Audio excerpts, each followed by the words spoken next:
Do you guys watch Oscar movies as they come out through the year, or do you, like me, have a mad dash in February where you're just trying to watch as many of the contenders as possible? Mad dash 100%. In fact, I am still dashing madly. And a lot of times I get to the Oscars and I haven't seen them all, but I'm still watching for the speeches, much like watching the Super Bowl just for the commercials when you haven't really followed the season closely. Or the halftime show. I'm 5.5 hours into the 7.5 hours of The Brutalist on my laptop right now with subtitles as we're recording this podcast. As the semi-retired professional critic, there are some movies where I would give you leeway to watch them on your laptop, but watching The Brutalist on your laptop is a crime, and we will discuss your punishment at a later date. Excellent. This is Impromptu from Washington Post Opinions, a show that brings you conversations about the news we can't stop thinking about. I'm Molly Roberts, a columnist at the Post. And I'm Drew Goins, author of the Today's Opinions newsletter. This week we're talking about the Oscars and what this year's top movies tell us about America right now. The contest for Best Picture can reflect bigger themes in society, what people feel is important to talk and think about and therefore to watch. Like when Parasite, a commentary on class set in Korea, took the top prize in 2019, or when Moonlight, a low-budget film that centered a gay black man's experience, triumphed over the blockbuster bells and whistles-y La La Land. This year's slate of nominations is a little bit eclectic, to say the least. But is there anything we can learn collectively from the movies that came out in 2024? We've got our colleague and resident movie buff, Alyssa Rosenberg, here to talk through it. Thanks for having me, guys. I really appreciate the chance to be here. Alyssa, I know, as a part of your Outside podcast, and just your general interest, you've seen a lot of the movies nominated. To orient us, would you say there is an overarching narrative that you can pluck out from this year's Best Picture nominees? I think what is most interesting to me about this year's movies is their female characters in a lot of ways. And this is not a movie year that is centered around, I think, what we might think of as traditional women's concerns, right? I mean, you do have The Substance, which is nominated for Best Picture, for which Demi Moore may well win Best Actress, which is about sort of aging and beauty and the pursuit of beauty. But the female characters in a lot of these movies have a very broad-ranging set of concerns, right? In Anora, it's the question of sort of how beauty can be commodified and the extent to which that ends up being a good trade, a good deal. The Brutalist is about, has a female character who is very strong, forceful, interesting, ends up being, to a certain extent, without spoilers, the stronger person in her marriage with her husband. A Complete Unknown is about Bob Dylan, but it's also about women sort of reckoning with what it means to be part of an artistic movement, the extent to which the qualities that make someone a great artist may not make them a great partner. Conclave is about what women can do within a very limited sphere. I was about to say, when I embarked to watch Conclave, I was like, a dude's movie, all these cardinal bros. And no, it is. I mean, in some ways, one of the most interesting characters in the movie is played by Isabella Rossellini. Incredible. If anyone stole the show. Yes.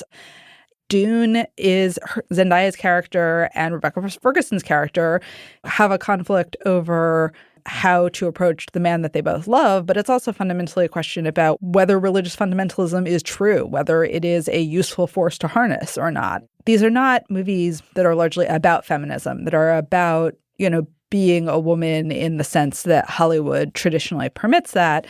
It's a pretty rich year for women getting to tackle big questions. And that was definitely the aspect of the Best Picture movies that I think I enjoyed the most. So I noticed that you left out a titular woman who has been driving a whole lot of conversation.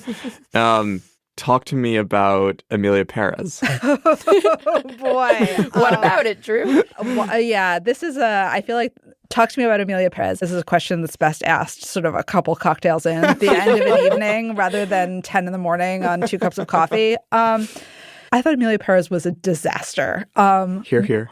Okay. So I'm curious what the two of you thought of it first. I think there's going to be a little bit of disunity here, Molly God. Let's not say that exactly. I thought it was sort of a disaster, too.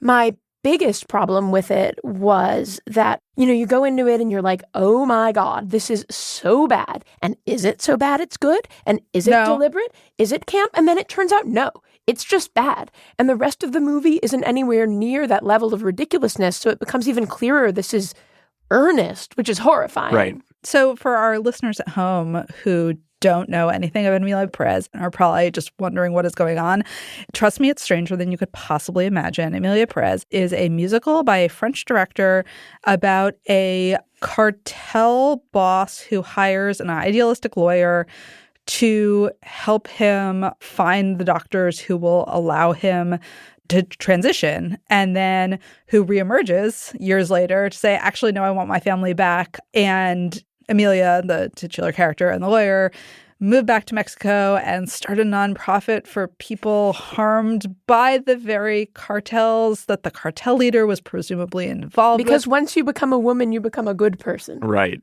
I mean, I'm not entirely sure that's what the movie says. But part of what's fascinating about it is, it could be a movie that's sort of squarely about that question because, even post-transition, Emilia is not entirely, and maybe significantly not a happy person. It would be a more interesting movie if Emilia Perez was more sort of straightforwardly an anti-hero or a villain. Right. Right. And to a certain extent, the most interesting thing about Emilia Perez is that it was embraced by award season voters at all, right?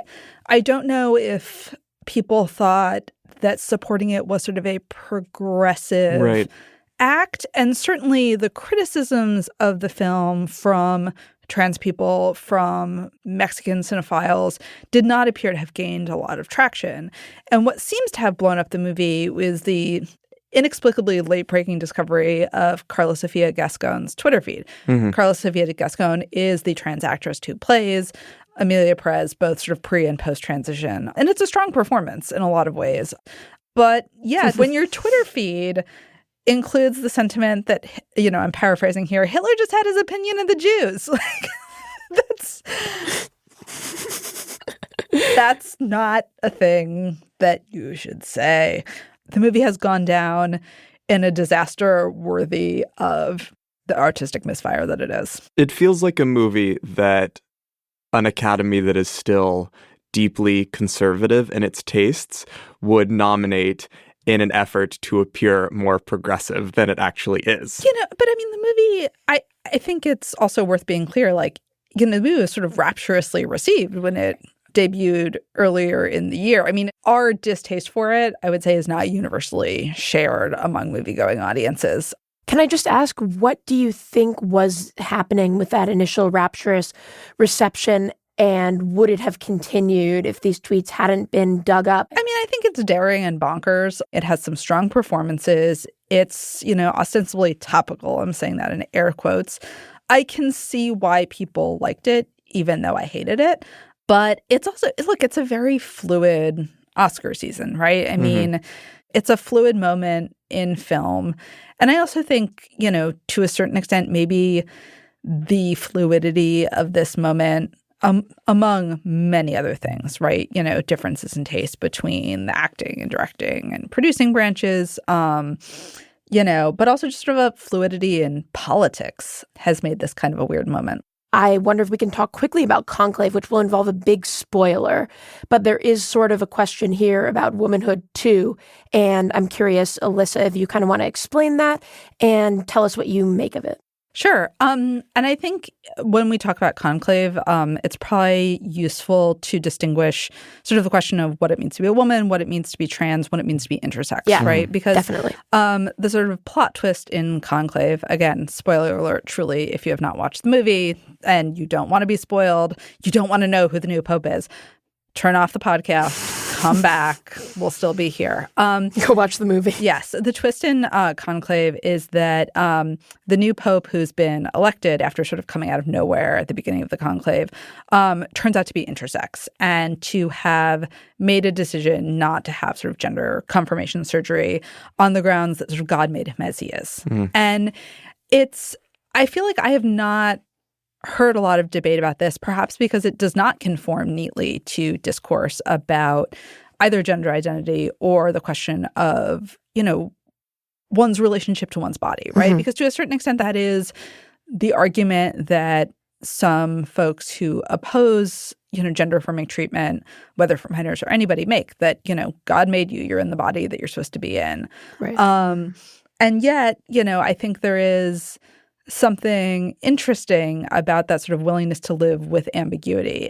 But Conclave, much like this is the only way in which Conclave is much like Emilia Perez, doesn't really spend a lot of time considering those implications, right? I mean, Conclave is just not structured to take on the question of sort of the meaning of an intersex pope seriously. Yeah. Still, even as a juke at the end of the movie, it was really interesting for me, having watched so many of them in succession, to have that decision not to transform oneself, to have the cardinal not undergo the surgery, to put that in conversation with these other movies, which really spoke to me about the limits of transformation, right? Emilia Perez, how much does a person change even undergoing gender transition? The Substance, right? Obviously, one tries to totally remake oneself. A second body comes out, and where does that take Demi Moore?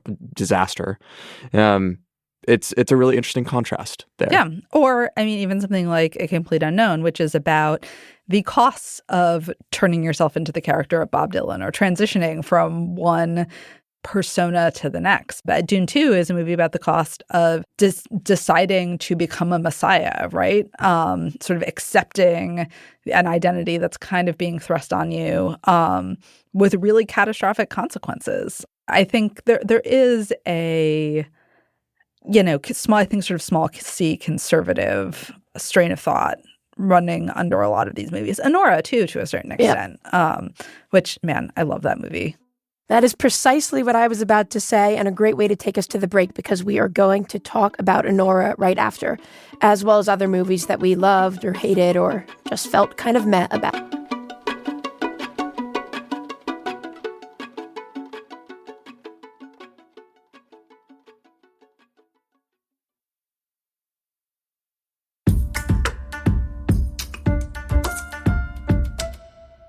Welcome back.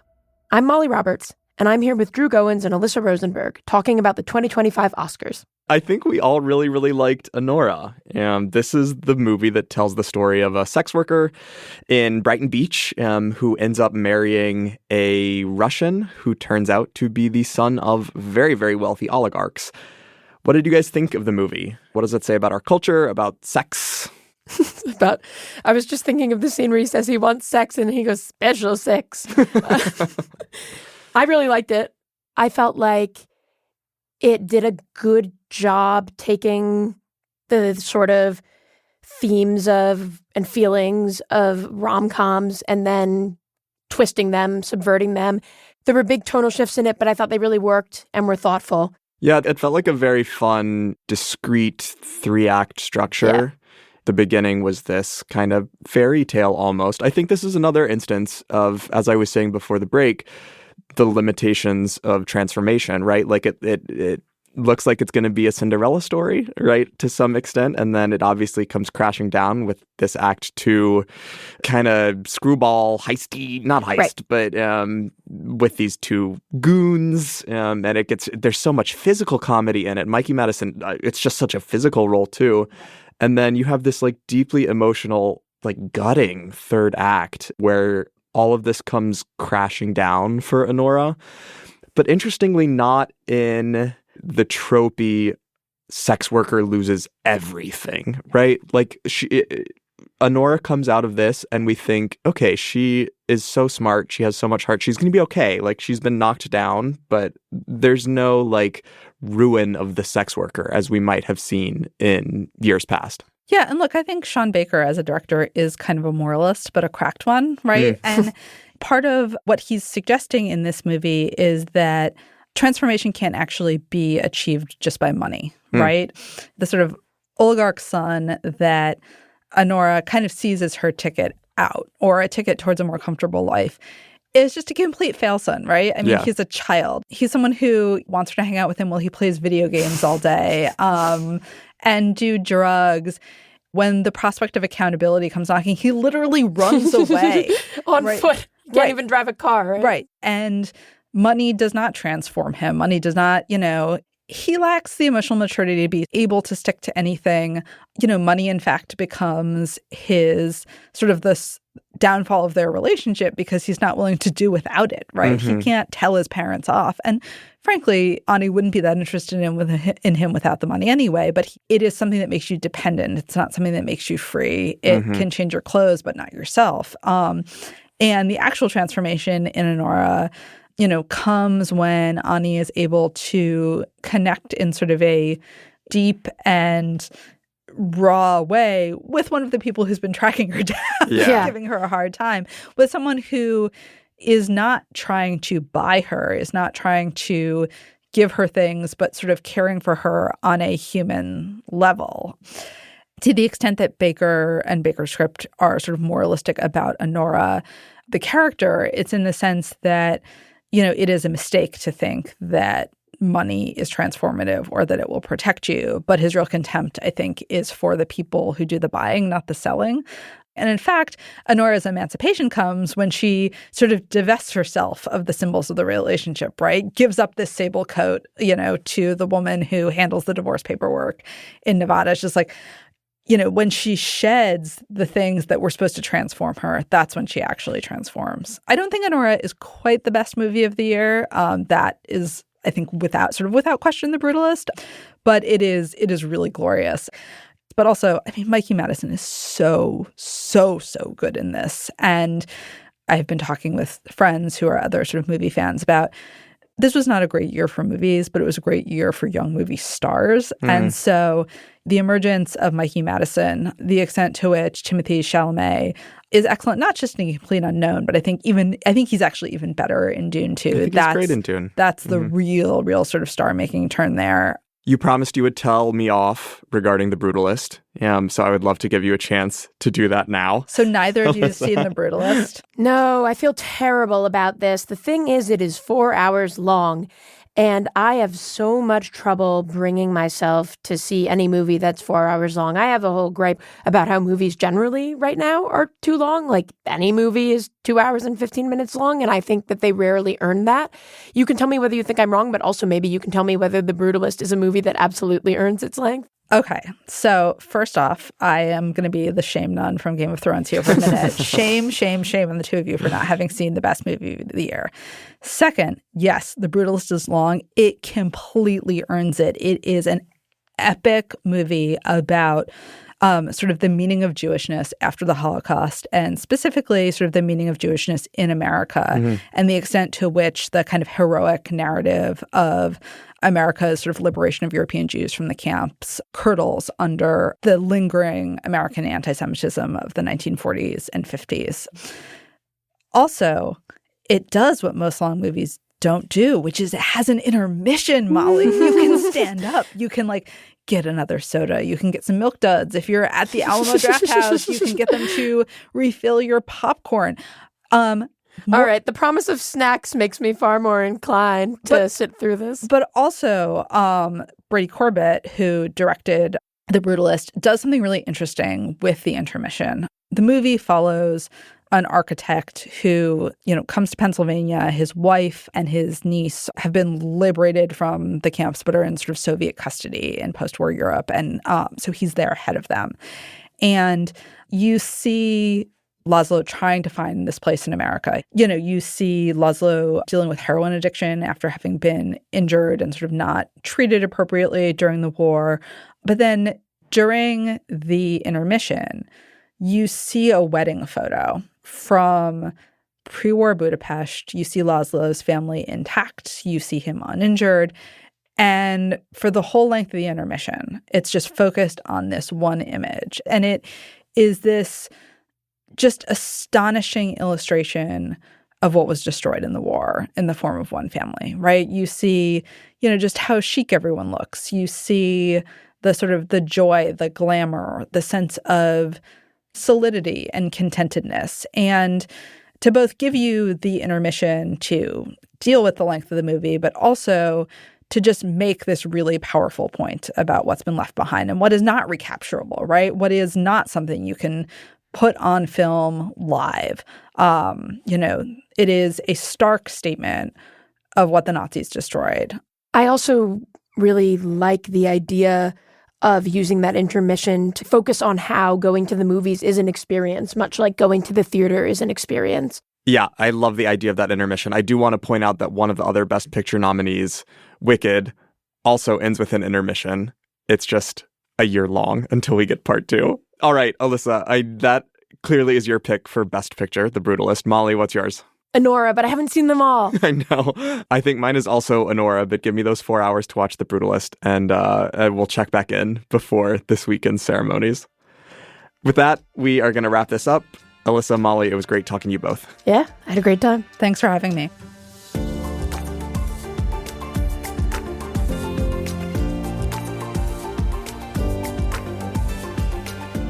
This episode was produced by Regina DeHeer and Hadley Robinson, edited by Damir Marusic, Chris Sullentrop, and Allison Michaels, and mixed by Emma Munger. Special thanks to Millie Mitra and Deirdre Byrne. Thanks for listening to Impromptu. Please send us your thoughts about this year's Oscars contenders and what all of this means. Email impromptu@washpost.com. And remember, Impromptu is now twice a week. We, Molly and I, are going to be the ones in your feed on Fridays, but you can also tune in every Tuesday to hear our colleagues Ruth Marcus and Dana Milbank talk through the biggest political news of the moment. See you next week.